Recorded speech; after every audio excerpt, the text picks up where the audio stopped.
Hi everybody, this is Scott Sharp with Fretboard Toolbox, and today we're going to learn the 1, 2, 3, 4, 5, and 6 chords that make up the key of G major and how to arrange them, some different ways to arrange them. So when you know the chords that sound good together, then you can arrange them in all sorts of different ways, and then real cool things start to happen. Let's take a look and I'll show you how it works.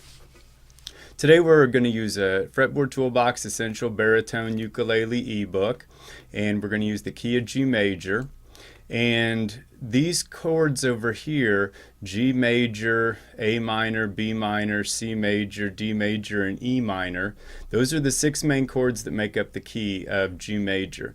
This F major is in italics, so don't worry about it today. But I also want you to learn these numbers, these Roman numerals that go along with the chords. So if I say, what's the 1 chord in the key of G major, you tell me G major. Or if I say, what's the 4, you say C major. Or if I ask you, what's the 6, you say E minor. So I really want you to learn those because it makes a huge difference in figuring out songs and making up your own songs. And then today we're going to play through these chord progressions here, and notice we got the Roman numerals.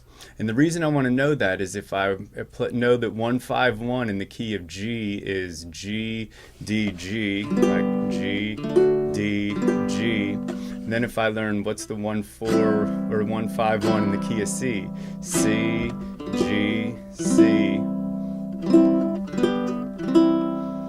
and then I can start changing the chords around and change the keys and still play the same chord progression just using different keys. So the G major chord is our 1 chord in the key of G major. It's made of the notes G, B, D, just to review. So I'm going to leave these open and play this 1 string right here on the 3rd fret. Okay, but then when I know the notes that make up the chords, I can also see, well, I could add this D on there too, and that's still G major. Or I could add this B on here, still G major. We're just getting different inversions of the chord. There's adding this G. So when I know the notes that make up the chord, I can play them all up and down the neck. So G major's our 1 chord, and then our first progression is 1-5-1. So I'm going to go G, D, G. So G major, D major, and if you need a refresher on making that, if you already know how to play it, you probably leave this open and play these 3 notes here. D, A, D, F sharp. But I didn't know for a long time you can add this F sharp note because that's one of the notes that makes up the chord. Or you can play 7, 7, 7, 5 up here. So there's G is 1, D major, 5, back to 1. Okay, that's a huge important progression. And if you go to the Fretboard Toolbox website and you go to Tracks and Tab and go to 200 free jam tracks, then what you'll find is all these boxes here. You can click any of these boxes. Today we're going to use these chord progressions, but you can listen to these in the key of A, C, D, E, F. More chord progressions in all those keys, the relative minors, and then blues chord progressions. So you can find all these different free chord progressions. You just click here. It'll tell you what the major scale is and the major pentatonic scale is for that key, what Fretboard Toolbox pages to use, and then it'll have these tracks at 4 different speeds. So the first track is just me playing all G major, and it'll tell you some things over here to listen for. So with the first chord progression we just played, G, D, G, you can play them here, and then listen for when you hear the 1 chords, I want you to think home. So home. And then when you hear the 5 chord, I want you to think tension. Okay? Tension. Home. You're home. Tension. Can you feel that? And then it brings you back. So always listen for the 5 chords. They have this tension that leads you back to 1 chords. Okay. Okay, so that's the 1-5-1 progression. The next one is G-C-D, 1-4-5. This is the backbone of blues, rock, country, folk. Western music basically is built off of 1-4-5. So huge important sound. And when you think of the 1 chord, I want you to think of home. When you think of the 4 chord, I want you to think of pushing away sound, and I'll show you in a sec what that means. And then the 5 chord, I want you to hear that tension. So we already saw how to build the 1 and 5 chords. The 4 chords, C major, I can play this, E, G, C, E, okay? Okay, and just by itself it doesn't have much of a feeling of pushing away or tension or home, but listen to when we play a 1-4-5 progression, okay? G, C, D. Home, push away, tension, home, home, push away, tension, home.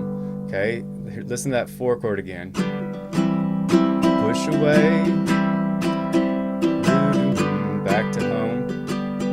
Bridges often have this 4 chord. Push away,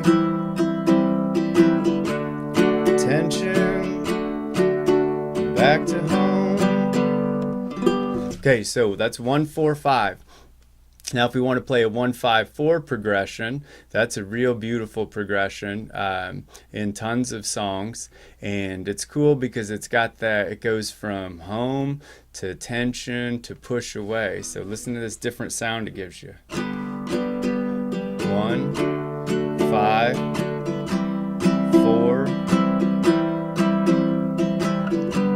1, 5, 4.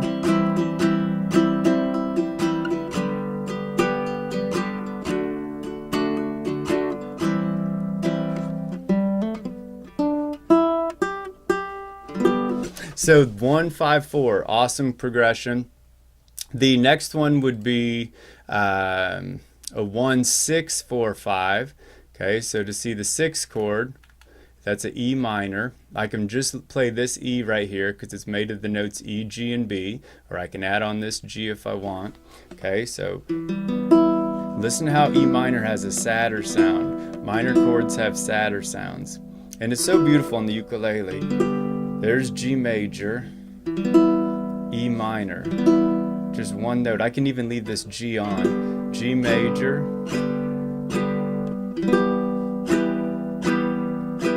E minor, just gets sad all of a sudden, okay? And then we're going to go from the E minor to a C, okay, to C major.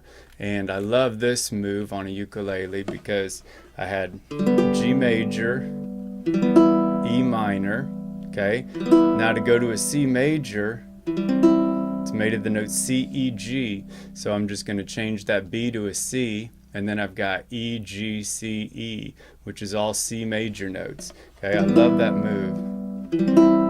Just that one finger turns it from an E minor to a C major. And then the 5 again, tension, back to home. Okay, so home, 6 chord, 4 chord, 5, back to 1. Okay, so that's a neat progression, 1-6-4-5. You hear it all the time.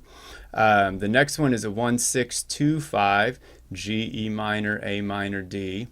Okay, so the A minor, I'm going to play E, A, C, E. Okay, so that looks like this. So now I'm going to go G major to E minor, E minor, A minor, okay? And then I take off this finger right here and it goes to the C major chord. Okay, so we're going G, E minor, A minor, D. Okay, so G is like this. E minor, I can play with this one finger. A minor. And then I guess we go to a D, so we don't go to the C, but it's nice to go to the C and then to the D. So let me play it one time right, but this is the cool thing, there's not really a right. When you know these chords that sound good, mix up the order and try them out and hum a little melody while you're playing and see if you can come up with your own song. So we're going to play G, E minor, A minor, D. Okay, so G, E minor, A minor, D, 1, 6, 2, 5. Okay, maybe you're already hearing a song in your head like, oh, that sounds like this or that. And that's because these chord progressions are used in countless songs. You can't even patent chord progressions. You can patent melodies, but you can't patent chord progressions because there's not just a million chords that all sound good together. So we'd run out of songs too quick if you could, at least in the US. I don't know about abroad. Okay, so the next chord progression is G, A minor, C, D. This is the one I was excited about earlier. So if we go G, E minor, A minor, no, that wasn't it. G, A minor, C, D.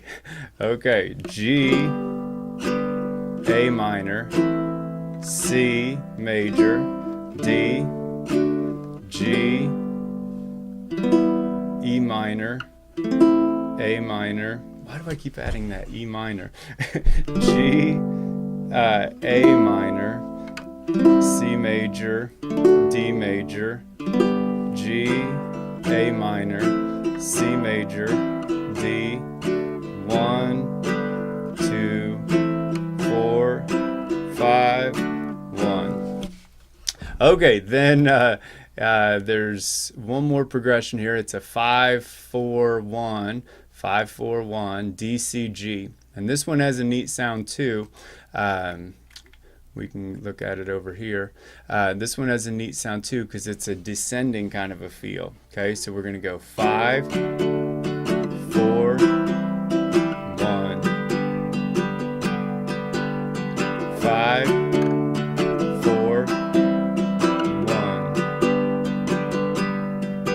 okay, and so what I think you should do and what helps me a lot is practice playing along with those chord progressions.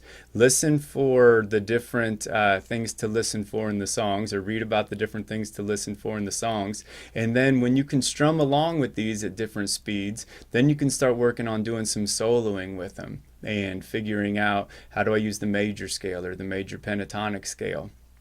And you can also spend a little time here on the shuffle, which is really helpful. You just click play and it'll play through the progressions for you, and then you can see, oh, okay, it's a 1, 6, 4, 5, and then figure out, can I play that, and work on being able to play along with the track. And it does them on shuffle so you don't know what's coming next. So that's good practice for sure.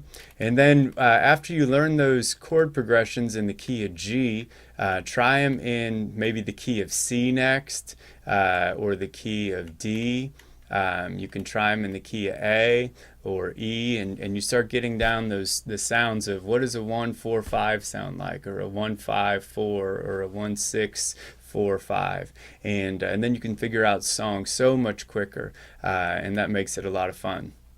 So if you'd like to pick up your own toolbox, you go to Pick Your Instrument on the Fretboard Toolbox website. I've got all these books set up for all these different instruments, but they're set up in just the same way. Today we were using an Essential Edition. I've also got them available in complete editions. If you're not sure what the difference between those, just click right here, and I got a video explaining what those are, and you can compare them side by side. Click Look Inside on any of my editions for any of my books, and you can download a fourth to a third of the book for free. And again, to go to those jam tracks, those are totally free. Just go to Tracks and Tab, click on the 200 free jam tracks, and then you can spend tons of time here with chord progressions. Just we're working on strumming along, soloing, improvising, playing scales over chord progressions. Tons of good stuff for you. That's all been helpful for me, and I hope it will be for you too. So I appreciate you taking a look, and I'll have lots more videos coming on lots more instruments.